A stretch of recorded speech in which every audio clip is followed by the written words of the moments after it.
Hello friends, welcome back to my channel. আজকে আমি তোমাদেরকে দেখাবো একদম অনুষ্ঠান বাড়ির মতো ঝুরি আলু ভাজা বানিয়ে। তো তোমরা রেসিপিটা শেষ পর্যন্ত দেখো যে আমি কিভাবে বানালাম। তো বন্ধুরা, যারা এখনও আমার চ্যানেলটা সাবস্ক্রাইব করোনি তারা প্লিজ তাড়াতাড়ি করে সাবস্ক্রাইব করে নাও, যাতে তোমাদেরকে আমি আরও নতুন ভিডিও উপহার দিতে পারি।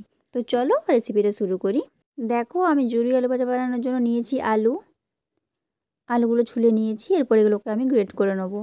তো দেখো, এইভাবে আমি আলুগুলো গ্রেট করে নেব। এই দেখো, এভাবে করে করতে হবে। তো বন্ধুরা দেখো, এখানে আমি সব আলুগুলোকে গ্রেট করে এটাকে ভালো করে জল দিয়ে ধুয়ে মুছে নিয়েছি শুকনো করে একদম। এখানে নিয়েছি বাদাম, এখানে নিয়েছি কিছুগুলো কারি পাতা। এরপর দেখো, কড়াইতে আমি তেল বসিয়ে দিয়েছি, সাদা তেল। এরপর আমি বাদামগুলো হালকা করে ভেজে নেব, একদম সামান্য ভেজে আমি বাদামগুলো এরপর তুলে নেব। তো বাদামগুলো তুলে নিয়েছি। এরপর কারি পাতাগুলো একদম হালকা করে ভেজে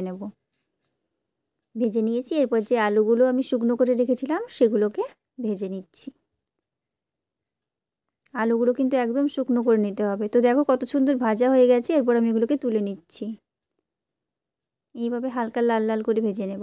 তো দেখো, বাকি যেগুলো ছিল সেগুলোকে আমি ঠিক এইভাবেই ভেজে নেব। তো দেখো বন্ধুরা, তৈরি হয়ে গেছে আমাদের আলু ভাজাটা। এরপর এটাকে আমি ভালোভাবে গার্নিশিং করব। তো চলো দেখাই তোমাদেরকে।